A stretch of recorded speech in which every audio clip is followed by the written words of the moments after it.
Non so se c'è qualche altra testimonianza.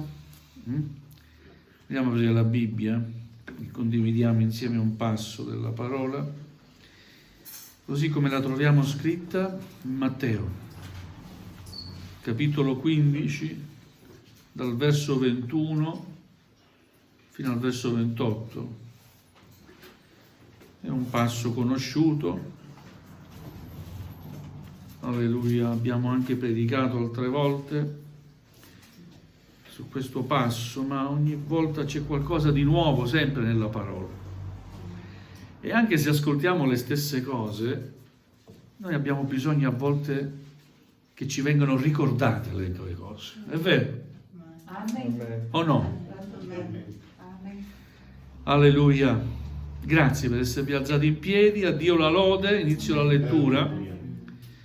Partito di là, Gesù si ritirò nelle parti di Tiro e di Sidone, quando ecco una donna cananea di quei luoghi venne fuori e si mise a gridare: «Abbi pietà di me, Signore, figlio di Davide.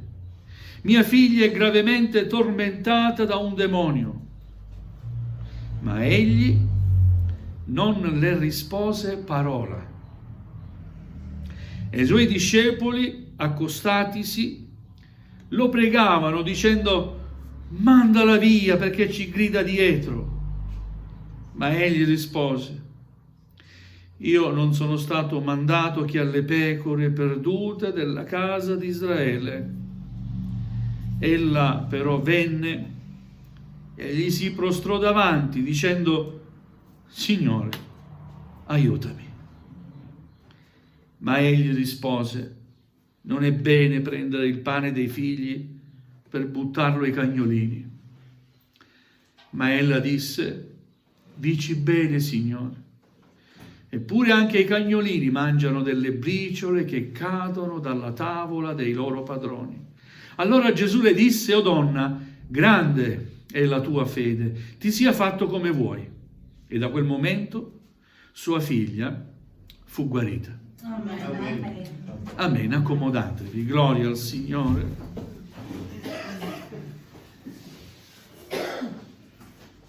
Questo passo che abbiamo letto ci dà un grande insegnamento. In noi deve esserci una fede grande. E questa fede deve essere notata da Gesù ogni qualvolta ci accostiamo a Lui. Chi si accosta a Dio, è un verso che è scritto, lo sappiamo, deve credere che Egli è e che è il rimuneratore di quelli che lo cercano. Amen. Amen. Alleluia. Noi questa mattina vogliamo dire: io credo che Egli è. Amen. Con tutto il mio cuore io credo in Dio. Credo nel suo figliolo Gesù e credo nello Spirito Santo. Amen. Amen. Io credo che il Signore può ogni cosa. Amen. Alleluia. Ahimè, a volte il Signore si comporta in un modo che noi non comprendiamo. E a volte entriamo in crisi, soprattutto quando dopo aver pregato chiediamo un aiuto al Signore e sembra che non riceviamo alcuna risposta da parte del Signore. Ed entriamo in crisi. Signore, perché? Perché non mi ascolti? Non sono importante per te? Ma non vedi la mia sofferenza? È vero, no, che entriamo in crisi ogni tanto, no? Preghi e sembra che non ci sia seguito alla tua preghiera. È vero, ma così non è. Però è necessario che cosa? Che la preghiera che noi eleviamo superi il tetto dove siamo. Io per scherzare ogni tanto ho detto alle mie figlie, quando le invito a pregare per il pranzo, Signore, benedici questo cibo, amen, grazie. Ho detto, guarda, il Signore è buono, ma a volte questa preghiera non supera nemmeno la cucina qua dove mangiamo. Questa donna ci insegna. Intanto comprendiamo che tutti possono andare ai piedi di Gesù. Tutti. Questa donna non era ebrea. Gesù si trovava ai confini, Tiro e Sidone, ai confini di Israele. E lì c'era un popolo pagano, storicamente nemico di Israele, i Cananei. E quella donna era di quei luoghi, nata lì, ma aveva sentito parlare di Gesù. La fama di Gesù era arrivata fin là e anche oltre. E Gesù si trovava in quei luoghi. Gloria a Dio. Quando ecco una donna cananea di quei luoghi venne fuori perché aveva un grande bisogno e si mise a gridare: abbi pietà di me. Signore lo chiama. E poi lo chiama figlio di Davide. Chiamandolo così, questa donna riconosceva la divinità di Gesù. Riconosceva che Gesù era ed è il figlio di Dio. Amen. Alleluia, figlio di Davide. Perché così diceva la legge, la scrittura, il Vecchio Testamento, che un erede di Davide avrebbe regnato ancora e regna ancora Gesù per l'eternità.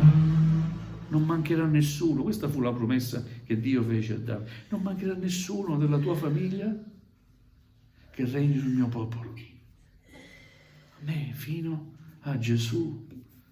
E ancora Gesù regna, lui è il re, è il re dei re, amen. Regna sul suo popolo, regna sulla Chiesa, è il nostro re, amen. Amen. Alleluia. Quindi lo riconosce figlio di Davide, tu sei il Messia, tu sei il Signore, tu puoi aiutarmi. Per questo grida a lui. Poteva pensare: non sono ebrea, non mi aiuterà. Ma questa donna sapeva che solo quell'uomo poteva fare qualcosa per lei. Abbi pietà di me. Signore, figlio di Davide, mia figlia è gravemente tormentata da un demonio. Alleluia. Non smettiamo mai di pregare per i nostri figli. Amen. Abbiamo a cuore la loro salvezza. E io credo che più di noi ce l'abbia a cuore il nostro Signore. Lui vuole la salvezza dei nostri figli. Alleluia. Mia figlia è gravemente tormentata da un demonio, grida con disperazione, con tutto il suo bisogno. Ma poi leggiamo: ma egli, Gesù, non le rispose parola, è stato zitto. Oh Signore, vogliamo veramente imparare anche quando Lui sta in silenzio ed accettare il suo silenzio. Ma accettare il suo silenzio non significa smettere di pregare. Amen. Accettare il suo silenzio significa: io rimango qui a chiederti, a domandarti, io non smetterò di pregare. Amen. Perché in chi posso confidare? Da chi me ne andrò? Chi potrà aiutare? Chi ho sotto il cielo o sopra il cielo? Qualcuno che e in autorità. Ma chi è che può aiutarmi se non tu, Signore? È vero? Siamo d'accordo? Alleluia. Ma egli non le rispose parola, ed è importante come questa donna reagisce. E a volte è importante come noi reagiamo quando il Signore sta in silenzio alle nostre preghiere. Oltretutto, si misero anche i discepoli di Gesù ad andare contro questa donna e a dargli altri ostacoli, come se già non ne avesse abbastanza, no?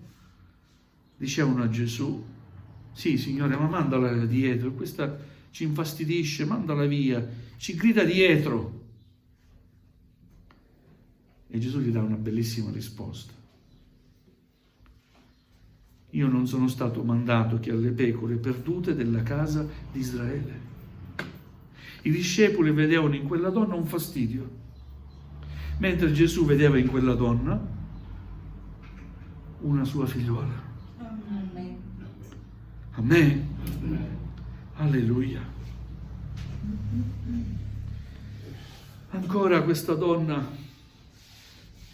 incurante dei discepoli, incurante del silenzio di Gesù, non se ne va, rimane lì e gli fa un'altra preghiera, gli si prostra davanti. Significa, se tu vuoi spostarti, vuoi camminare, io non ti lascerò camminare, io resterò qui ai tuoi piedi. Dovrai scansarmi, ma io rimarrò qui davanti a te. Amen. E questa volta gli dice semplicemente: Signore, aiutami.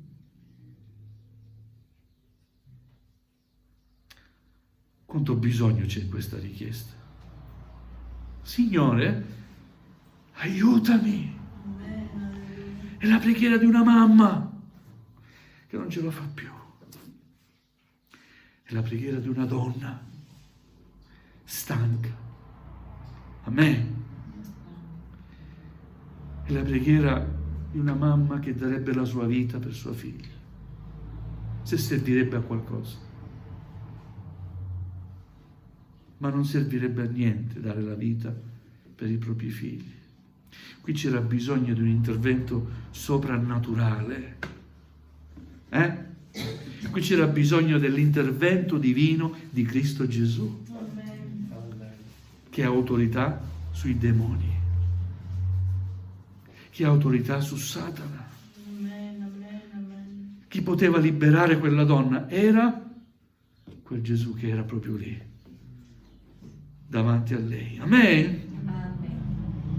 Signore, aiutami.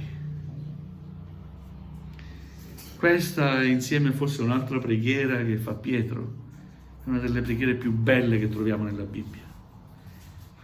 Non preghiere fatte di parole,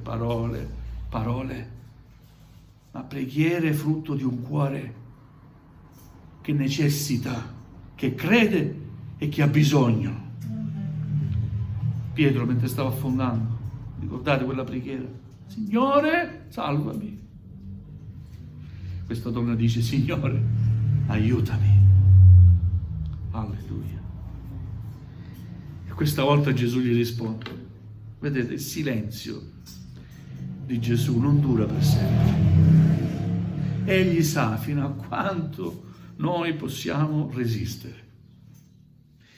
Ma egli si preoccupa di far emergere in ciascuno di noi la fede. La fede. Amen. Amen. Questo qualcosa così importante, questo credere pur non vedendo, credere. Alleluia, ci porta ad insistere nella preghiera. Amen. Ci porta a dire: no, non smetterò, resterò qui. E finalmente il Signore parla a questa donna. E il suo parlare è alquanto duro. Non è bene prendere il pane dei figli per buttarlo ai cagnolini. Giudicate voi, e questo è un parlare duro o che poteva confortare quella donna? A volte il Signore è duro. E io dico, Signore, grazie per i tuoi silenzi, per quelle volte che sei duro con me. Grazie, perché io so che tu mi ami. Un solo amen. Amen. Amen. Gesù ci ama. Amen. Non è insensibile, sai, alle tue richieste. Anche se sembra che non ti ascolta. No, è lì che sta soffrendo con te e vuole che tu possa fare un altro passo che ti permetta di vedere la sua gloria. Non è bene prendere il pane dei figli per buttarlo ai cagnolini. Certamente il popolo di Dio era quello ebreo, no? Alleluia. Quindi, come dire, prima di te c'è il mio popolo, sono gli ebrei, tu non sei neanche ebrea. Il pane che devo dare a te, prima aspetta i miei figli. È un parlare duro. E quanti di noi sarebbero andati via? O no? Non saresti andata via? Ah, guarda questo. Io sono così disperato, invece di comprendermi, mi dice così, a me, io ho bisogno. Ma quella donna cosa fa? Come reagisce a questo parlare? Signore, tu dici bene. Oh, gloria a Dio. Ma cosa la spinge a reagire in questo modo? Se io me ne vado, non cambierà nulla. Mia figlia tormentata è e tormentata rimarrà. Eppure cerco qualcosa da quest'uomo e lui me la deve dare, perché lui me la può dare. Amen. Dici bene, Signore, è vero, riconosco. Io non merito nulla. Fratelli, noi non meritiamo nulla. Io non merito nulla. Alleluia. Una cosa è importante comprendere. Quello che Dio doveva fare per noi lo ha già fatto. Amen. Siete d'accordo? Amen. Non ci è dovuto nulla. Eppure il Signore continua a farci del bene. Amen. Siete d'accordo? Amen. Alleluia. Dici bene, Signore. Però anche i cagnolini mangiano dalle briciole che cadono dalla tavola dei loro padroni. Che bellissima risposta. Guarda, prima vengono i tuoi figli, e se rimane una briciola, io starò qui come un cagnolino. Sì, mi prenderò quella briciola, però mia figlia sarà liberata. Amen. Donna, oh, gloria a Dio. Donna, grande è la tua fede. Alleluia. Sì, ti sia fatto come vuoi. Amen. Amen. Quella donna riceve vittoria. Quello che desiderava lo ha ricevuto. Amen. Alleluia. E ci insegna. Mi insegna come continuare ad avere fiducia Amen. nel Signore. Nonostante apparentemente sembra che Lui non mi risponda, non abbia riguardo alla mia preghiera. Non è così. Io credo che il Signore soffre quando soffro anch'io. Come io, padre, soffro quando vedo soffrire i miei figli. Soffro. Amen. Amen. Alleluia. Donna, grande è la tua fede, ti sia fatto come vuoi. E da quel momento sua figlia fu guarita, fu liberata. Il demonio se n'è andato. Alleluia. Ancora un'opera gloriosa. Ancora una volta Gesù è il vincitore. E ancora oggi Gesù è il vincitore. Amen. E io voglio che sia il mio vincitore, il mio campione. Amen? Alleluia. Hai una richiesta da fare al Signore questa mattina? Vuoi mettere in pratica quello che abbiamo letto nella parola di Dio? Vuoi mettere alla prova il Signore? Mettilo alla prova. Il Signore è buono, è onnipotente. E anch'io voglio sentirmi dire questa mattina: Marco, grande è la tua fede. Sono stato in silenzio e sei rimasto lì a chiedermi. Ti ho detto, prima di te c'è qualcun altro, eppure sei rimasto lì. Grande è la tua fede. Queste parole voglio sentirmi dire io, ma credo ognuno di noi questa mattina, vero? Alleluia. Hai una qualche richiesta? Ne avete richieste? Volete chiedere al Signore un miracolo? Alzate la mano. Io ho un miracolo da chiedere al Signore. Sto pregando, io, mia moglie, per queste cose. La nostra famiglia. Susanna, la suocera, Lidia. Crediamo in Gesù. Alleluia. Vogliamo alzarci in piedi. Gloria al Signore.